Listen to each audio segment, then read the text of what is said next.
Keine Bewegung! Das wirst du noch bereuen! Estoy jodido.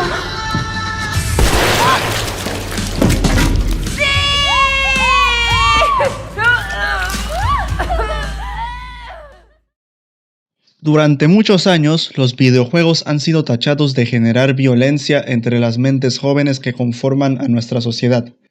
Asociaciones de padres que buscan a toda costa que sus hijos no se expongan a un peligro inexistente. Puedes preguntarle a cualquier persona que tenga conocimientos en psicología o sociología y podrán afirmarte sin pelos en la lengua que los videojuegos no generan violencia en las personas. Si una persona se vuelve violenta por jugar algún videojuego, es porque esa persona ya estaba mal desde antes, y podría decirse que el videojuego es solo un disparador de esa violencia. Y es que cualquier persona que esté bien de la cabeza es lo suficientemente inteligente como para saber que lo que se ve en los videojuegos es ficción y no debe ser imitado en la vida real. Igualmente, esto es algo que depende de persona en persona.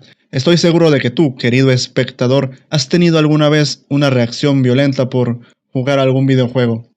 Vamos, no seas tímido, no hay que avergonzarse. No sé, algo como enseñar a tu control a volar o usar como saco de boxeo la pared de tu habitación.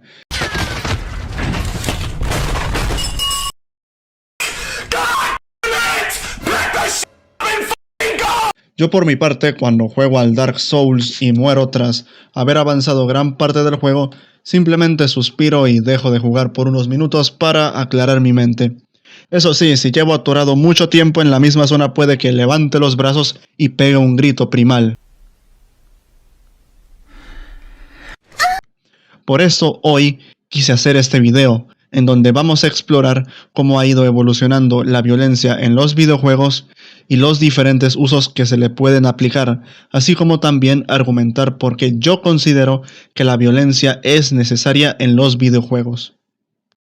Primero que nada hay que entender cómo es que pasamos de esto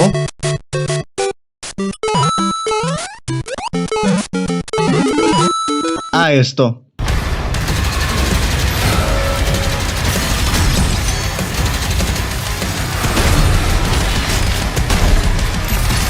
Podría decirse que el primer videojuego violento de la historia, entre comillas, es Dead Race, un videojuego de arcade lanzado en el año 1976, en el que los jugadores controlan un vehículo y su objetivo es arrollar unas figuras humanoides conocidas como gremlins, para acumular puntos. Este juego fue muy polémico debido a su premisa y fue atacado por los periódicos y organizaciones cívicas por facilitar la violencia virtual. Como podrán imaginar, esto solo hizo que la gente se interesara más por él, pues fue el octavo juego de arcade más jugado en 1976 y el séptimo en 1977. En 1986 tuvimos Chiller, un videojuego de arcade en donde controlas a un verdugo que debe torturar y asesinar a sus indefensas víctimas en diferentes escenarios. Acá ya se pueden apreciar mutilaciones y desmembramientos, mucho más detallados, incluso siendo visibles los huesos y la carne de las víctimas.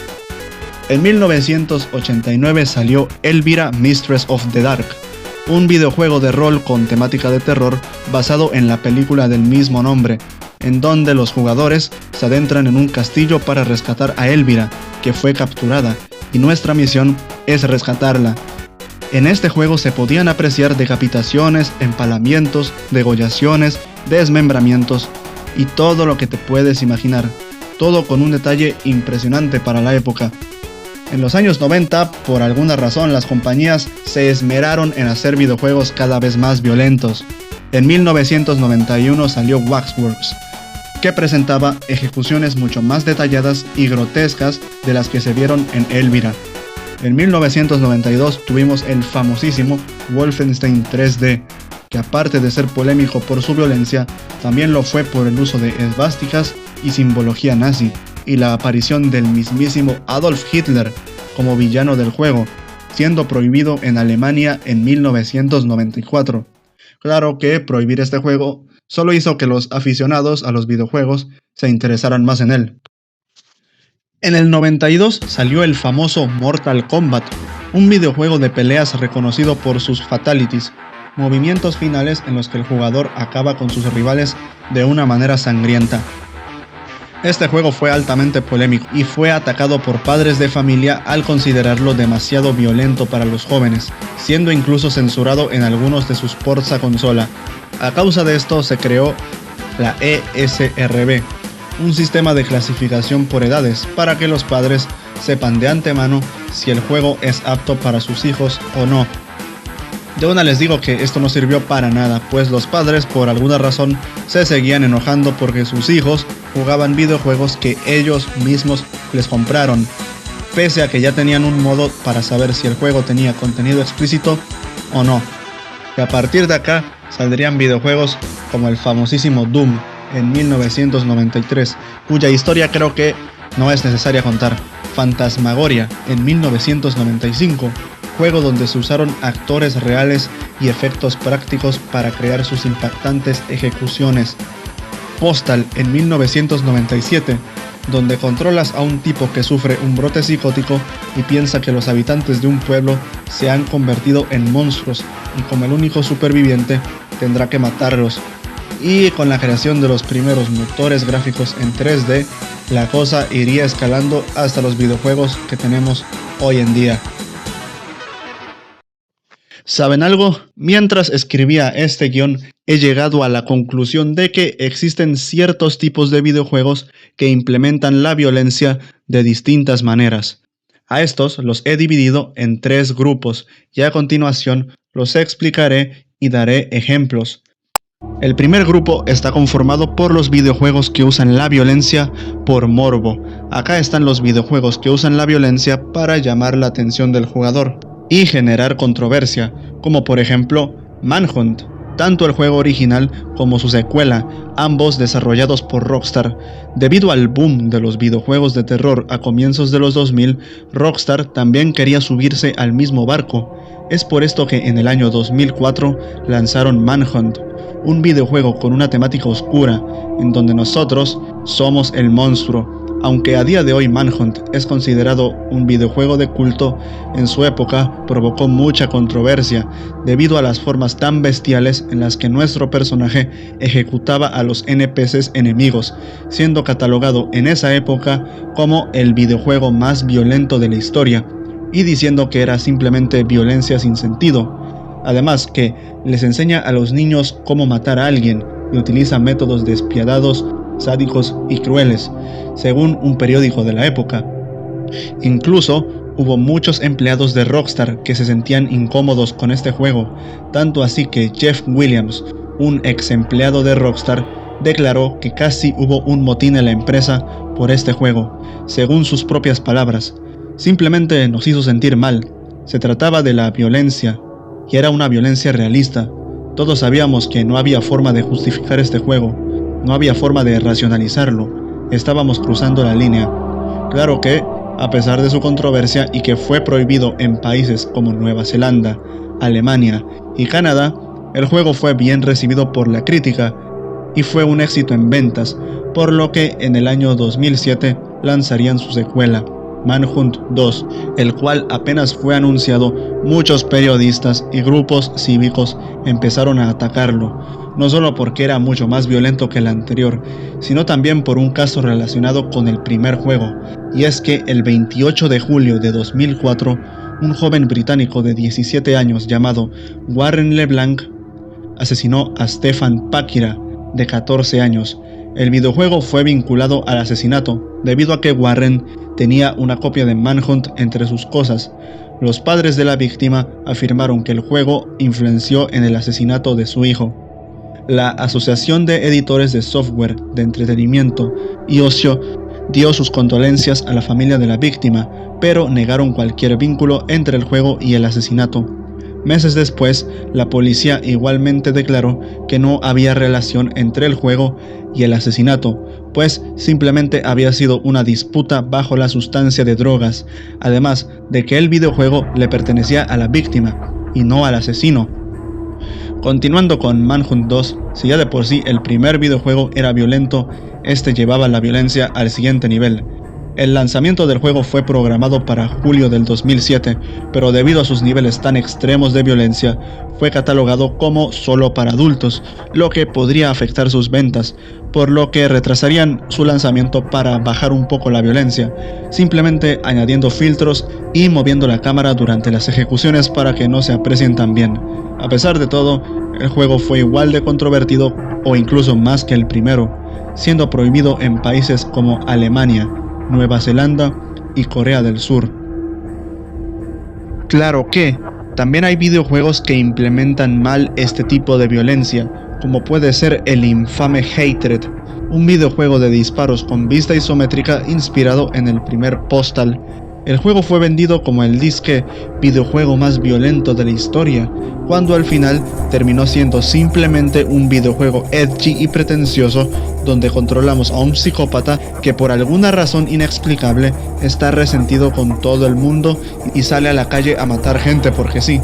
Y sí, también hay otros títulos como GTA donde puedes hacer esto, pero esto es algo opcional, es algo que tú como jugador eliges hacer, mientras que en Hatred es el núcleo del juego, y es que como mínimo, en el Postal original o Manhunt había un porqué de nuestros asesinatos, además de que eran juegos que tenían su encanto, mientras que Hatred es simplemente violencia sin sentido. Incluso títulos como Bully, donde casi no hay sangre, fueron más polémicos que Hatred, más que nada por su enfoque al acoso escolar. No siempre tienes que recurrir a la sangre o al gore para ser polémico, pero Hatred se fue por lo más simple, además de que este es el menor problema del juego, pues tiene muy poca variedad en el gameplay, y como a las 2 horas te vas a terminar aburriendo. En el segundo grupo tenemos a los videojuegos donde la violencia forma parte de su estilo, es decir, videojuegos que no serían lo mismo sin toda esa violencia desmedida. Acá entran títulos como Doom, Left 4 Dead, Mortal Kombat, Space Marine 2, God of War, etc. Entre los 3 grupos, estos son los que más abundan y es el más fácil de explicar de todos. Imagina que llegas a tu casa luego de un día estresante en el trabajo o la escuela. Enciendes tu consola o PC y simplemente quieres desahogarte desmembrando demonios y hacerlos reventar con una escopeta mientras ves cómo sus vísceras llenan el escenario, o ver cómo Kratos le arranca la cabeza a un dios. Es como una manera de sacar toda esa rabia que tenemos dentro, porque claro, si estamos estresados no vamos a salir a la calle a agarrarnos a golpes con la primera persona a la que veamos para sentirnos mejor. Y es que como seres humanos sentimos cierto placer al ver tanta violencia, y esto tiene que ver más que nada con la desensibilización al estar expuestos a la violencia constantemente, ya sea en videojuegos, películas, animes, cómics o incluso libros. Nos hemos vuelto inmunes a la violencia, y más que sentir asco, nos provoca placer, porque nos insertamos en el personaje que está cometiendo todos estos actos. Estoy seguro de que muchos de ustedes no me van a negar que de vez en cuando tienen pensamientos sádicos, y cuando vuelven a la realidad se dicen, Dios, qué loco estoy. Pues esto es algo bastante común, y si eres una persona que vive sometida a bastante estrés o presión, ya sea por el lugar en el que vives o la situación por la que estás pasando, y por lo tanto necesitamos canalizar estos pensamientos negativos en algo, y qué mejor que los videojuegos. No solamente es una manera bastante sana de desquitarnos, pues todo es ficticio y no le hacemos daño a nadie, sino que también los creadores de estos videojuegos están conscientes de que la violencia es divertida, porque conocen a su público y en algunos casos forman parte de este grupo de personas con tanta ira acumulada. Así que, si quieren hacer un juego donde puedas partir a la mitad a tus víctimas y el escenario se llene de litros y litros de sangre, lo van a hacer. Y así finalmente hemos llegado al tercer grupo de videojuegos, y estos son los que son violentos porque lo requieren, porque debido a su trama o contexto tienen que ser violentos, videojuegos que buscan dejar un mal sabor de boca en el jugador, una mala impresión, o simplemente horrorizar al jugador con su violencia. Acá entran la mayoría de videojuegos bélicos o juegos que busquen criticar algo. Creo que el mejor ejemplo para este grupo es Spec Ops The Line, considerado por muchos como uno de los juegos que retrata la guerra de la manera más cruda posible. En este juego controlamos al capitán Martin Walker, que está a cargo del Escuadrón Delta, que fue enviado a una Dubái destruida y hundida en arena para encontrar al coronel Joseph Conrad, líder del Escuadrón 33, que fue enviado a Dubái para ayudar en la evacuación de la ciudad. Pero cuando le dieron la orden de retirarse junto con su escuadrón, él desobedeció y decidió quedarse en la ciudad por razones desconocidas, y ahora se encuentra desaparecido, y nuestra misión es traerlo de regreso. A medida que vamos avanzando en la trama, la psique de nuestro personaje empieza a distorsionarse, así como también su percepción de la realidad. Martin Walker, movido por un falso altruismo y bajo la excusa de encontrar al coronel Conrad, empieza a tomar decisiones que lo único que hacen es empeorar la situación, tanto la nuestra como la de los habitantes de Dubái. Todo bajo intereses personales, incluso habiendo momentos en el juego donde sí o sí tendremos que tomar decisiones por nuestra cuenta, pero siempre habrá alguien que saldrá perjudicado, lo que hará que el estado mental de nuestro personaje solo siga cayendo. Nuestros compañeros nos lo reprocharán, pero Walker simplemente los ignorará. Los NPCs enemigos a los que hemos estado matando todo este tiempo son simples seres humanos que están desesperados e intentan sobrevivir. Y claro, si 3 tipos llegan a la ciudad repartiendo tiros, obviamente se van a defender. E incluso habrá ciertos momentos en donde si no tienes cuidado acabarás matando civiles y el juego no te dice nada, porque al estar tan concentrado en dispararle a todo lo que se mueve, matarás indiscriminadamente a personas que no tenían nada que ver en el conflicto, y esta es una forma en la que el juego rompe la cuarta pared, poniéndonos en el mismo lugar que el personaje. Y creo que ya todos conocemos la famosa escena del fósforo blanco, que es un punto de no retorno en la mente de nuestro personaje. Un momento donde considero que el juego también rompe la cuarta pared, porque nos ponen en primer plano la atrocidad que hemos hecho, y nos hacen sentir tan culpables como el propio Martin Walker. No pienso dar muchos detalles, porque creo que lo mejor es que experimenten este juego por su cuenta. También dentro de este grupo hay otros títulos, como los primeros Call of Duty, la misión Nada de Ruso de Modern Warfare 2 original, donde nos infiltramos en un grupo terrorista y presenciamos de primera mano un crimen de guerra. Claro que canónicamente nuestro personaje no mata a nadie, e incluso tenemos la opción de no jalar el gatillo, pero el ver a personas inocentes arrastrándose entre cadáveres y corriendo mientras buscan un lugar para ponerse a salvo es impactante. Y es que este último grupo de videojuegos son violentos porque la vida es violenta. Y no lo digo por el hecho de que si le disparas a alguien va a sangrar. Lo digo porque representan cosas que han pasado en nuestro mundo y siguen pasando. Considero que la violencia no es algo que se debe censurar en ningún medio de entretenimiento. En el cine hay violencia. En los videojuegos hay violencia.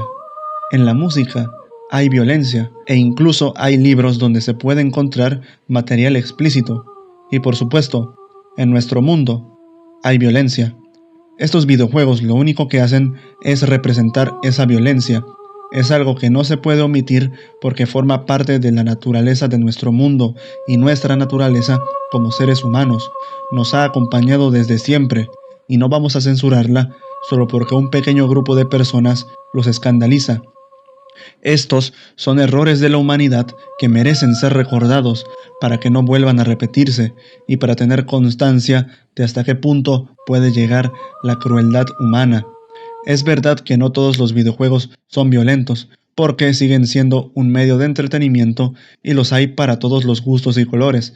Hay juegos de cartas, juegos dirigidos a un público infantil, juegos de estrategia, gestión de recursos, o videojuegos que le dan una mayor importancia a su historia y solo son violentos cuando lo requieren, como Disco Elysium. Y sí, este espacio en el guión solo era una excusa para mencionar a Disco Elysium, un juegazo al que le quiero hacer video, pero solamente estoy buscando el momento perfecto para poder hacerlo, porque recientemente lo terminé y aún sigue fresco en mi memoria.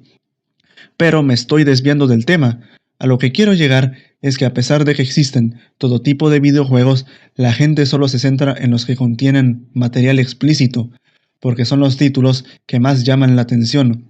Y pese a que los padres se quejan de que los jóvenes consumen ese tipo de contenido, la culpa es únicamente de los propios padres, porque son ellos los que se los proporcionan y no supervisan el contenido que consumen sus hijos.